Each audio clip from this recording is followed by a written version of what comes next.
1. I preface this story by saying I am a male in my late 20s, and I enjoy playing Pokemon Go on my phone. I am not ashamed of this. What I choose to do with my free time is my own business. I never thought I would have to make this argument to someone, but I guess I was wrong. For several months, I found some enjoyment in playing Pokemon Go on my phone after work. I would typically find people raiding on Discord, drive my car to their raiding location, and help them take down the Mon in hopes of catching it myself. The day this story takes place was the same as many before. I scouted Discord after work, located a raid near my house, messaged the other raiders I was on my way, and took off in my car. I showed up to a neighborhood close to the raid and parked my car nearby. It was a nice day, so I decided I would walk the few streets that separated me from the meeting point.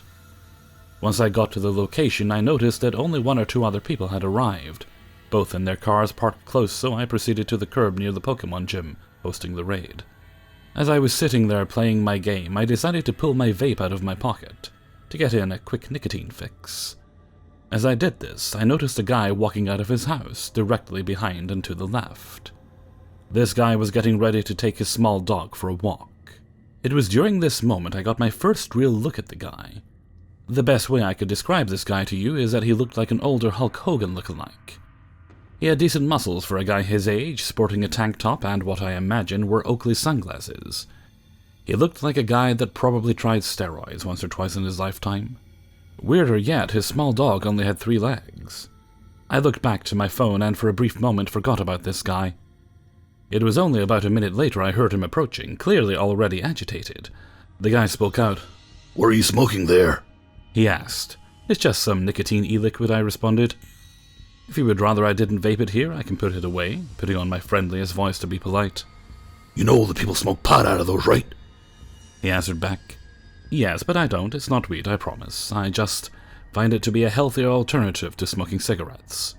I'm hoping to quit soon anyway," I answered, still trying to avoid conflict. It was at this moment the man noticed the game I was playing on my phone. "Are you seriously playing a video game right now?" He scoffed.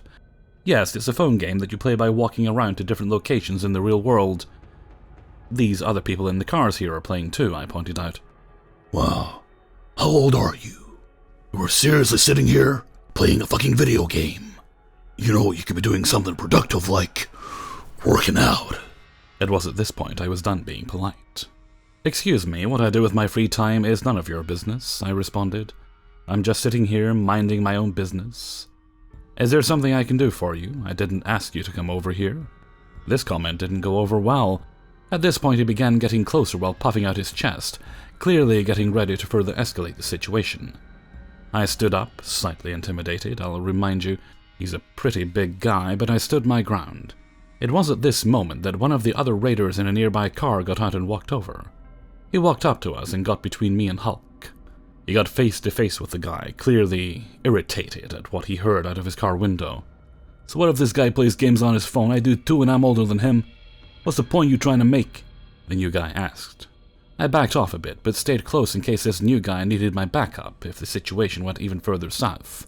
The 2 guys went back and forth for a while until I could clearly see Hulk Hogan balling up his fist, getting ready to prove himself to the slightly younger guy. I stepped back in, phone still in hand. "I will call the police if you don't back off right now," I spoke loudly. Hulk responded. "Do it.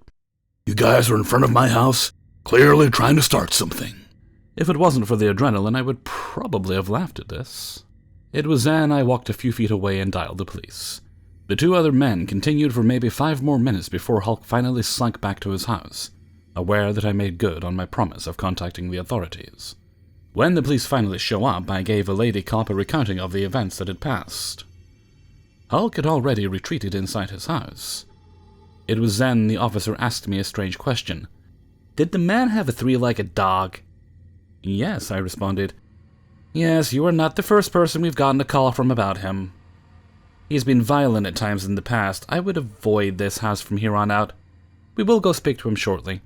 I left after this on the officer's suggestion. I have not been back to that neighborhood since. All I can say now is old Hulk Hogan with the 3-legged dog. Let's not meet again, brother. 2. It was Christmas time. My wife and I were staying at her childhood home, where her mother now lived all alone. Well, not if you include her cats. Meow. The house was on a quiet cul-de-sac in the suburbs. If you're picturing freshly mowed lawns, American flags, and empty sidewalks, you're picturing it right. It's a single-story home with an attached garage out front. The garage has 2 doorways, apart from the electric garage door, of course. One leads to the garden and backyard. This had an old doggy door from their days with dear old Max, R.I.P. Max, that they covered with a piece of nailed-in wood. That had always made me slightly uncomfortable before, but I figured it had been that way for years, so what's the worst that could happen? The second door leads to the kitchen. Hollow core. It could stop a mouse, but not much else. Definitely not something that wanted in, or someone. We were asleep in my wife's childhood home at the front of the house, 3 a.m. I was in that deep, dark recess of sleep. You know, you're in the diving bell and you're submerged hundreds of meters below the surface in black water, protected from the real world by miles of nothingness. Then I heard it, the scream, "What are you doing?" It was my mother-in-law's voice echoing down the hallway. To me, lost in a sea of sleep, it sounded like a jet engine roaring past my eardrum. I bolted up. What happened next happened in a matter of seconds. But about that scream, even though I was dead asleep, I heard enough of it to sense an urgency behind it. It wasn't an "oh, you scared me" type of scream. This was different, and I knew it. Not consciously, but my lizard brain, that piece we retain from our primitive ancestors, knew something was wrong.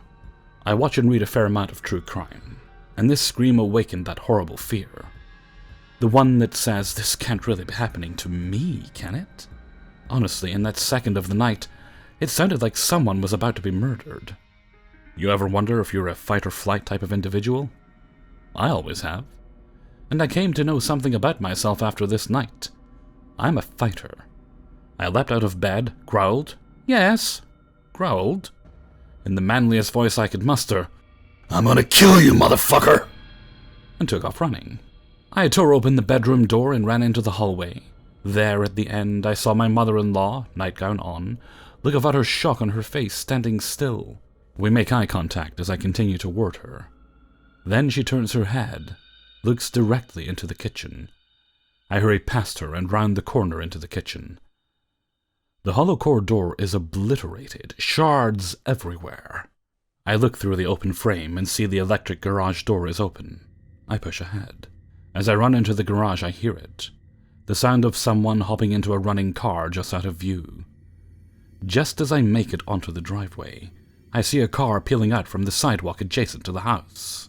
But the adrenaline is still pumping, and who am I to say no to adrenaline? So, like an idiot, I run, barefoot, after the car. Yes, I did have pants on. I give a good go, but I'm no Michael Johnson. And even he couldn't catch a speeding car. It soon vanishes down the street and I'm left all alone. The police showed up within 3 minutes, which, I have to say, makes me feel a lot more at ease with my mother-in-law living there. They took our statements. My mother-in-law said she heard a noise, the hollow core door being kicked in, and walked into the kitchen where she encountered the burglar, a small framed woman. The police theorized she was working as part of a team. Her job was to squeeze through the doggy door, kick in the hollow core, and open the electric garage door for her accomplice. According to the police, the burglars most likely thought nobody was home. Fortunately, my mother-in-law must have caught her off guard and scared her. In addition to the manly growl, of course. Arr. But it feels good to know that everyone was safe, and to learn that, I guess, I've got a little fight in me, and for the record, we bought the heaviest goddamn wooden door you've ever seen to replace that hollow core. I'd like to see a mouse try and get through that. 3. I'm female and I'm 27. At the time of this story, I was 19. I was living in Littleton, which is a suburb of Denver.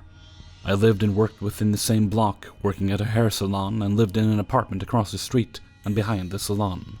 I lived with 4 other people in a studio apartment. Yes, it was chaos. but I was young and dumb and worked so much I was only there to sleep. While working at the salon, I met people in all walks of life. Most were nice and hard-working like me. In the plaza where the salon was, there happened to be an abundance of loiterers, homeless drunks mostly. There was a particular man who I saw often. He was an older gentleman. He always smelled like booze, but was nice enough. Quite the flirt, though, which was uncomfortable for 19-year-old me. On several occasions he asked me to come hang out and drink with him. I always refused, telling him of my boyfriend. For the life of me, I cannot remember his name, so for the sake of the story, I will call him Mark. One afternoon, after getting off of work around 4, I started to meander my way across the parking lot to the coffee shop. I ordered my drink and took it outside to sit and enjoy the sunny weather. Out of the corner of my eye, I saw Mark approaching me rapidly, a broad smile across his face, asking me for a lighter. Begrudgingly, I obliged, passing it over. Mark lights his cigarette and returns the lighter to me, as he not so gracefully brushes my arm. A disgusting chill ran up my spine. I pulled away and stood up, saying it was time for me to go. Mark begged me to come drink with him again. I refused. After that, I didn't see him for several weeks. It was bliss, since I felt like he was always lurking around the plaza, waiting for some sorry soul to look his way. Then one night I decided to go for a walk around the neighborhood. I preferred night walks because it wasn't so hot. I went around through downtown Littleton and looped back to my apartment complex. Then, as I was maybe 10 minutes away from home, a figure appeared on the walkway ahead of me. I thought nothing of it at first, since a lot of people were out and about. But as I got closer, I recognized the person, Mark. He swayed this way and that on the cement, nearly falling into the road. This is where I made my first mistake. I should have crossed the road or turned around. Instead, I decided to walk past him, hoping he wouldn't know who I am in his state. Alas, no dice. Mark got in my way and stopped, smiling that broad smile once again. I sighed, resigned to my fate of having to talk to him. I asked him how he was and if he had a good day. He said he did, but that it would be better if he had some drinking company. I said not I, because I had to work early in the morning and next day. Unfortunately, he was unbothered and continued to beg, trying the drunk puppy dog eyes on me. I was slightly uneasy, but otherwise unmoved. Laughing awkwardly, I decided to edge my way around him. He held out his arms, blocking my path. With a serious face, I demanded Mark move out of my way so I could return home. For some reason, this flipped a switch within him. Suddenly angry, he grabbed me by the arm, holding it tightly. I winced and tried to shake him off, but Mark wouldn't let go. He took another step towards me and grabbed my other arm. Immediately, I knew it was going to bruise. The pain sent me into a fight-or-flight mode. My body picked both. First, I shoved Mark hard into the shrubbery behind him. Then I took off sprinting down the sidewalk. I didn't stop until I burst through the door at my apartment. I dissolved into tears and fell to the floor. Alarmed, my roommates comforted and questioned me. After I pulled my shit together, I told them what Mark did. My boyfriend was furious and stormed out of the room with a bat in hand, and his friend hot on his heels. My other roommates stayed with me. When my boyfriend and his friend returned, they said they couldn't find him, luckily for Mark. We thought of calling the cops, but rejected the idea because we weren't totally on the right side of the law. Pot wasn't legal in Colorado yet. So instead, I bought pepper spray and started carrying a knife on my person. It did make me feel much safer. I stopped going for walks after dark, unless my boyfriend went with me. Strangely, I never saw Mark after that night, though I was completely okay with it. So wherever you may have gone, Mark, just leave me alone. Next time I will poke a hole in you. 4. I was 19 at the time of this story, and was still living in Littleton, Colorado. For the short amount of time I lived there, I had many crazy situations happen. For now, I will tell you about one in particular. It will help to know what I look like so you can better understand why this may have happened to me. Like I said, I was 19 at the time. I stood at 5'7" and 130 pounds. I had wildly colored hair, bright red, several facial piercings, and arm and chest tattoos. It was a warm day, so I was wearing comfortable clothes, shorts and a tank top, along with a pair of flip-flops and sun hat. Because of previous situations I have found myself in, I stopped taking night walks. Instead, I went late afternoon. I let my boyfriend take my truck to work because I didn't have to work that day and had no plans. But I wanted to surprise him at work and take him to dinner after he got off, so I started walking up Broadway towards Colfax. Now, if you've ever lived in Denver or been there for any amount of time, people will generally warn you about Colfax Avenue. It's busy, and some sketchy wildlife lives and stalks that street. But for some reason, my oh-so-awesome roommates did not warn this little white girl of the many horrors that could await you on Colfax Avenue. Okay, maybe a bit dramatic, but my experience was not pleasant. Back to the story. I turned from Broadway onto Colfax. As soon as I turned, it was like stepping into another world. There was a bus stop, and it was bumping. Also, I'm pretty sure I saw a guy taking bumps pressed up against the nearest building. Several homeless people were laying and sitting in various places up the street. Two obviously lesbian chicks were screaming at each other about something I didn't care to gather. I walked quickly for 2 or 3 blocks with my heart in my throat. I'm not cut out for this sort of social interaction. I accidentally made eye contact with a dirty man lurking in an alleyway. Quickly I looked down at my flip-flops and walked on. After a few blocks the crowd thinned out a bit, and I was feeling less frazzled. I was actually starting to enjoy my walk and the people watching I was doing. But then I noticed this van. It was parked on a side street, trying to look inconspicuous. I suppose because I could see the driver slide down in his seat a little. I couldn't make out details, but I could see that it was an older male with a dark complexion and dark short hair. Trying not to stare for too long, I committed this creeper van to memory. It was white with blacked-out back windows, no company markings, and no front license plate. Red flags are going off in my head, but I push away the feeling. I walk another block or two, and again, I see this van on a side street. It's moved up a couple of blocks as well. I get a nervous chill, though I press on, trying not to look scared. After another couple of blocks, I see this van again. I don't like where I think this is heading, so I stand my ground and face this van, staring into this man's face, and waiting for a reaction to me noticing him. To my horror, he gets out of the van, slamming the door behind him. He's a smallish Spanish man, maybe 5'4", and 150-ish pounds. Shorter than me, but definitely bigger. My mind is racing as he runs across the road towards me. I'm frozen. I wasn't expecting this. As soon as he reaches me, he starts speaking in broken English. I can mostly understand him. He compliments me. My hair, piercings, freckles, and ass. Oh joy. Awkwardly, I thank him, not confused. What does he want? Why is he so brave? Then he asks for sex. I nearly choke and ask him to repeat himself. Not sure if I was hearing him correctly, but I was. He pulled his wallet and offered me $200 to have sex with him. I take a large step back as he grabs my ass and licks his lips. I'm harshly telling him that I'm not that kind of girl and he's barking up the wrong tree. I turn and speed walk away from this man, starting to panic as I try to think of a plan. The man is following me, waving the $200 around like it would convince me to go back. The first door I see, I run to and yank open. I throw myself in at mock speed and bounce off the bouncer. I fall on my butt with a yelp. The bouncer helps me up and asks me why I'm in such a hurry. I'm too flustered to make sense as he's asking for my ID. I look around and realize I'm in a pub. I tell him on the verge of tears that I'm only 19 trying to hide from the man who is following me outside. I'm practically having a panic attack as the bouncer guides me to the bar and fetches me a glass of water. I gulp it. The bouncer wants a description of the man, and I give it. He tells me to hang tight, and he disappears out the door. After a few long minutes he returns, and tells me the man won't be a problem anymore. Reasonably, I am still scared. My new hero asks where I'm heading. I check my GPS on my phone, only 2 blocks to my boyfriend's work. The bouncer clocks out on his break and offers to walk me the remaining 2 blocks. I beam and latch onto the man's arm, thanking him repeatedly. He pats my hand and laughs, telling me to keep off Colfax from now on. I promised I would.